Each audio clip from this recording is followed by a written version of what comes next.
श्री कृष्णा, मेरे बाल कृष्ण चैनल में आपका स्वागत है। श्री गणेशाय नमः, श्री सरस्वती नमः, श्री रामानुजाय नमः। लक्ष्मीनाथ समारंभा नाथयाने मन मध्यमा, देवी सरस्वती व्यासं वंदे गुरु परंपरा। गोविंद बोलो, हरि गोपाल बोलो, राधा रमण हरि गोविंद बोलो। जय श्री कृष्णा। मेरे प्रभु की लीला, ऐसे लीला इतनी, देखो वो कोई, अब कई लोग कह देते हैं कि भाई भगवान ने इतनी शादियां क्यों करी है। भगवान का 16,108 शादियां करने की भगवान ने क्यों करी। भाई वो भगवान है, वो भगवान है, उन वो तो बहुत कुछ करते हैं। उन्होंने वो 16,108 बीबी का होते हुए उनको कोई टेंशन नहीं है, कोई गम नहीं है, कोई किसी चीज का कोई दुख नहीं है, कोई सिर दर्द नहीं है। वो खुश है। कल भी उतने खुश अकेले में थे, जब भी उतने खुश है, आज भी का साल वो इतने खुश रहते हैं। वो भगवान है। नहीं तो एक भी तुम भाई तुमने उनकी बात कर रहे हो कि भाई भगवान ने इतनी, भगवान ने जब उसको मारा था, पूतना आई थी मारने के लिए स्तन में जहर भर के। कितने दिन के थे, कितने साल के थे कन्हैया, कितने साल के थे बताओ। अब इतने साल, कितने साल के भी नहीं थे, कितने महीने के भी नहीं थे, मात्र 6 दिन के थे। 6 दिन का बालक इतनी बड़ी राक्षस को मार सकता है, तो तुम मार के दिखा दो। तुमसे तो एक चींटी भी ना मरे। 6 दिन का बालक क्या मारेगा।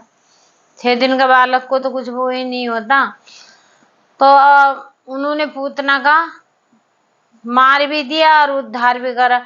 काला नाग था यमुना में, काला नाग था, उसको वहां से निकाल के उसको भगाया। वो ऐसे डांस तांडव किया था उन्होंने, बंशी वाले ने तांडव किया था। उसके अंदर बोल फेंकी थी, बोल के बहाने मतलब उसको कालिया नाग को, कालिया के नाग के ऊपर नाचते हुए आए थे, ऐसे नाचते हुए। कौन बालक ऐसे कर सकता है। वो भगवान है। गिरिराज को उठाया एक उंगली में, एक उंगली में तुम उठा सकते हो, गिरिराज को नहीं उठा सकते।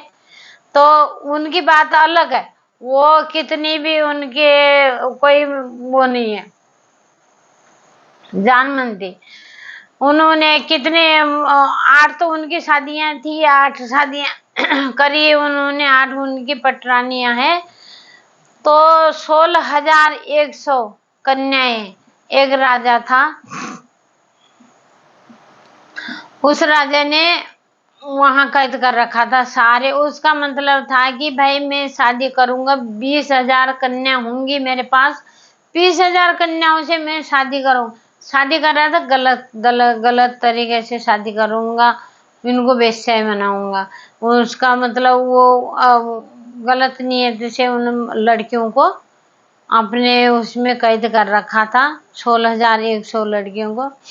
लड़के उनको पता चला कि भाई भगवान हमें बचा सकते हैं और तो कोई नहीं बचा सकता। ये ऐसे हम बंद तो हो गए, अब निकल नहीं सकेंगे। तो उन्होंने क्या करा, एक चिट्ठी में लेटर लिखा भगवान को।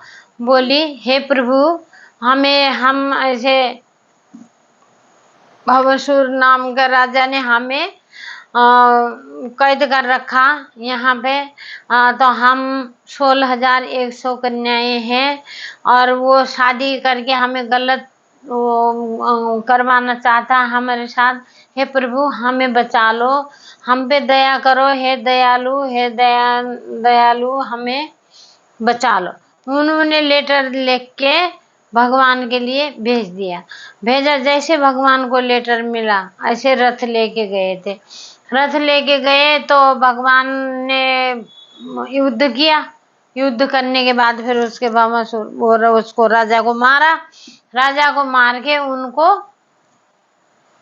पराजित करके उनको सबको मुक्ति दिलाया। आप देखो भगवान को सब पता था भाई वो कहाँ जाएंगी, वो क्या करेंगे। रथ लेके पहले गए हुए थे रथ में बैठाने के लिए।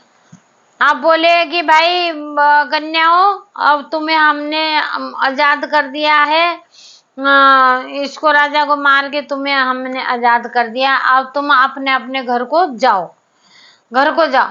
अब उन्होंने बोला कि भाई हम कहाँ जाएंगे, कैसे जाएंगे, हम इसके साथ रह चुकी है तो हमारे घर वाले रखेंगे नहीं।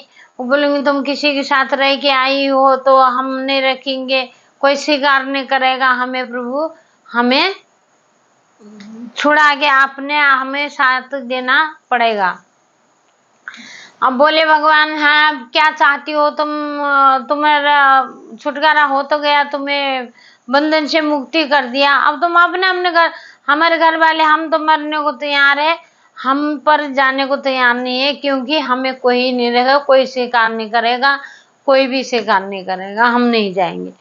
तो उन्होंने बोला कि फिर क्या करोगे। बोले कि हमारे तो स्वामी आप ही हो, हमारे पति आप ही हो, हमारे जो भी हो, हमें इस दलदल से आपने निकाला, हे प्रभु हमें सहारा दे दो, हम आपके एहसानमंद हैं, हम कहाँ जाएंगे, हम मर के कूद के हम अपनी जान दे देंगे, जान दे देंगे तो हम काहे नहीं जाएंगे, हम जान दे देंगे।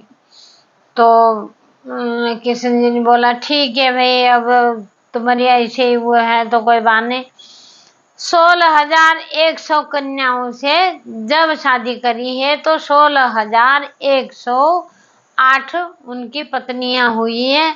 हर पत्नियों में 10-10 बेटे हुए, एक एक बेटी हुई है। वो कल भी खुश थे, अब इतने जब भी खुश थे, बाद में भी खुश रहे। बाद में उनका जैसे सारा पूरा का पूरा खानदान बैकुंठ चले गया, तब भी प्रभु खुश ही रहते हैं, आज भी खुश है, वो हमेशा खुश रहते हैं। अपने भक्तों को भी बोलते हैं तुम भी खुश रहो और बढ़िया बढ़िया फल कमाओ, अपना कर्म सही करो, फल देना मेरा काम है, कर्म करना तुम्हारा काम है, किसी का बुरा मत करो, किसी के लिए बुरा मत सोचो।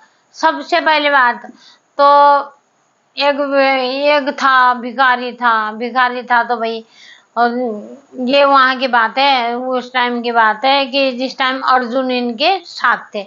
अर्जुन और श्री कृष्ण वैसे घूम रहे थे, तो वहां से एक भिखारी आया। भिखारी बोला कि भाई कुछ दे दो साहब, मुझे भी कुछ खाने पीने के लिए दे दो। तो जैसे उसने बोला अर्जुन के पास कुछ था सोना पैसा जो भी था उसने अर्जुन ने दे दिया। तो उसने क्या सोचा कि भाई मेरे को तो ये मिल गया है, तो अर्जुन ने दिया तो मैं अपने लिए ये करूंगा वो करूंगा, ये करूंगा वो करूंगा बोला। तो क्या हुआ, चलते चलते वो गिर गया, नदी में गिर गई। तो फिर वो ऐसे कैसा रह गया, भिखारी के भिखारी रह गया, उसके दिन तो बदले नहीं। फिर अर्जुन ने बोला कि अब श्री कृष्ण को बोला कि अब क्या करे। बोला अब मैं फिर अपने अंगूठी दे दी, उसने अर्जुन ने अंगूठी दे दी, चलता तू ये होकर। वो क्या हुआ, वो कोई आ रहे थे उधर से गुंडे आ रहे थे, वो छीन के ले गए। तो अब उसके फिर वही हाल। फिर अर्जुन ने क्या करा, वो श्री कृष्ण ने बोला अब के बारे में मैं देता हूँ, 1 रुपये पड़ा हुआ मेरे पास, 1 रुपये में इसको देता हूँ। जब अर्जुन ने बोला कि जब इतना दे के इसका नहीं हुआ, कहाँ हाथ में नहीं आया, इसके नसीब में गरीबी लिखा हुआ थी, मेरे बन नहीं सकता। तो भाई जैसे आप आए 1 रुपये दिया तो वहां से जो जिस मच्छी ने उसका अंगूठी जो निकली थी, हीरा अंगूठी जो भी थी, तो वो उस मच्छी ने निकली थी, उसी मच्छी को पकड़ के मछुआरा लेके आया। अब देखा उसने कि मच्छी छटपटा रही है, पानी के बगैर तो मच्छी छटपटाती है, पानी जान है मच्छी की, मच्छी पानी नहीं है तो कुछ भी नहीं है। तो देखा कि भाई छटपटा रहे, उसको बड़ा दुख सा हुआ कि भाई देखो ये इसकी जान तड़प तड़प के मर रही है, तो मैं ना क्यों ना इस रुपए का खरीद के इस उसको दे के, मछुआरे को दे के मैं खरीद के क्यों ना मैं मच्छी को छोड़ दूं, मच्छी को छुड़वा दूंगा तो फिर ये बेचारी बच जाएगी। मेरे को किस काम के पैसे, इतना तो मेरे को दिया था, काम पे नहीं आए कुछ भी। तो बोला जैसे उसको दे दिया, मछुआरे को दिया कि भाई ये मच्छी मेरे को दे दे और तू ये पैसे ले ले। तो बाद में पता चला उसी मच्छी के अंदर उसके अंगूठियां भी वो कर रखी थी। और देख लिया बोला तो चोरों ने भी सोचा कि भाई इसने तो देख लिया, और डाकू जो थे वो भी सारा माल दे के गए। फिर बोला, फिर देखो, फिर बोले कि अर्जुन बोले ये कैसे हो गया कि भाई पहले इसने ऐसे क्यों करा। तो बोला कि पहले अपने बारे में सोच रहा था इसीलिए ऐसे करा, तो अब ये दूसरे के बारे में सोचा कि उसकी जिंदगी बचाने के लिए सोचा, तो इसीलिए इसको अच्छे फल मिले। जो अपने लिए नहीं सोचता, दूसरे के लिए सोचता है, उसके लिए फल मैं देता हूँ। जो दूसरों का बुरा अपना अच्छा सोचता है, उसकी भक्ति भी मुझे स्वीकार नहीं है, वो मेरे को कोई स्वीकार में नहीं करता। इसीलिए कहते अपने लिए सबसे पहले दूसरे के लिए सोचो। भाई उसे बेचारे उसको कितना दो, हम तो सुखी है, हमारे पास सब कुछ है, भगवान ने हमें बहुत कुछ दिया, तो भगवान उसका भी भला करो, उसको भी दो। अब यहाँ तो क्या करते, उसने थोड़ा अच्छी चीज खा ली, अच्छी चीज पहन ली, तो भैया टांग खींचो इसकी, अब कैसे गिराए इसे, ये तो अच्छा अच्छा खा रहा है, अच्छा अच्छा पहन रहा है। ये सब छोड़ के अपना दूसरे का भला करो, दूसरे का भला करने वालों का हमेशा भला होता है। जय श्री कृष्णा।